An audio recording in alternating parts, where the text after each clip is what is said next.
हजरत उमर रो पड़े, कहने लगे आज मैं इशा के बाद निकला हूं तो नबी पाक के सहाबा मुझे नेक कह रहे थे। फिर मैंने बच्चों की माँ से और बच्चों से भी पूछा है, वो भी मुझसे राजी हैं। पर उज़ाफा, तेरे साथ नबी पाक राज की बातें करते थे, सच बता कहीं उमर का नाम मुनाफिकों में शामिल तो नहीं?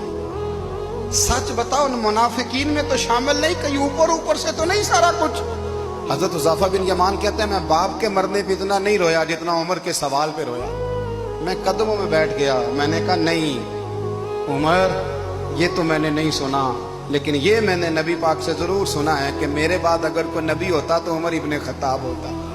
ये मैंने अपने कानों से सुना है कि उमर जिस गली से गुजरे शैतान रास्ता बदल जाता है। ये मैंने अपने कानों से सुना है कि 950 साल हजरत जिब्रील जनाब उमर की शान बयान करें तो फिर भी बयान नहीं हो सकता। ये मैंने